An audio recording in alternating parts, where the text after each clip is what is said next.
전세 계약서 월세로 위조한 부동산 사기 일당 검거. 오늘은 서울 영등포경찰서에서 검거한 부동산 사기 일당에 대한 소식을 전해드리겠습니다. 이 사건은 갭투자 수법을 이용해 전세 보증금을 가로채고 허위 계약서로 대출 사기를 벌인 일당이 경찰에 붙잡힌 사건입니다. 지금부터 사건의 전말과 구체적인 수법, 피해자들의 상황, 그리고 경찰의 수사 과정에 대해 자세히 알아보겠습니다. 사건 개요. 서울 영등포경찰서는 사기 등 혐의로 8명을 검거하고 이 중 주범인 70대 여성 A씨를 구속 송치했습니다. O'씨는 지난 2019년부터 4년여간 자신과 친척 명의로 수도권 일대의 빌라와 오피스텔 48채를 사들인 뒤 임차인 36명으로부터 약 88억 원을 가로챈 혐의를 받고 있습니다. 사기의 구체적인 수법. 갭투자 수법. 갭투자는 매매가와 전세가의 차이를 이용해 적은 자본으로 부동산을 매입하는 방식입니다. A씨는 이 수법을 이용해 수도권 일대의 빌라와 오피스텔을 다수 매입했습니다. 매입한 부동산에 대해 전세 계약을 맺고 임차인들로부터 전세 보증금을 받았습니다. 허위 계약서 작성. A씨는 전세를 끼고 사들인 주택에 대해 월세 계약서를 위조했습니다. 이 위조된 월세 계약서를 이용해 금융기관으로부터 약 71억 원을 추가로 대출받았습니다. 주택이 소액 대출만 가능하거나 대출 자체가 불가능한 점을 이용한 것입니다. 전세 보증금 돌려막기. A씨와 일당은 가로챈 전세 보증금을 생활비, 사업자금, 대출이자 등으로 사용했습니다. 전세 보증금을 돌려막기한 것으로 드러났습니다.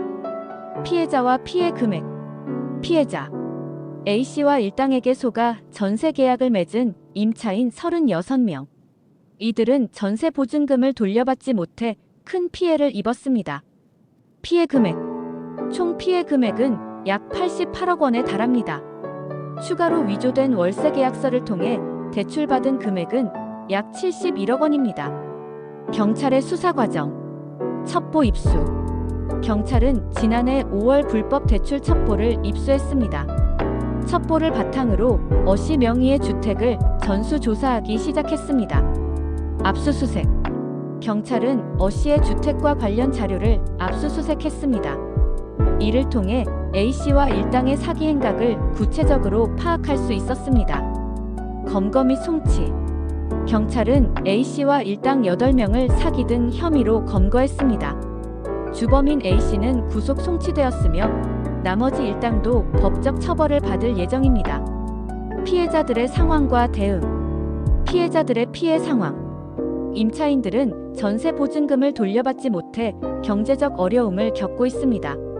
일부 피해자들은 주거지를 잃고 새로운 거주지를 찾는 데 어려움을 겪고 있습니다. 법적 대응. 피해자들은 법적 대응을 통해 전세 보증금을 돌려받기 위해 노력 중입니다. 경찰과 협력하여 추가적인 피해를 막기 위해 노력하고 있습니다. 결론. 이번 사건은 부동산 사기 수법이 점점 더 교묘해지고 있다는 점을 보여줍니다. 임차인들은 전세 계약 시 주의가 필요하며 금융기관과의 대출 계약에서도 신중함이 요구됩니다.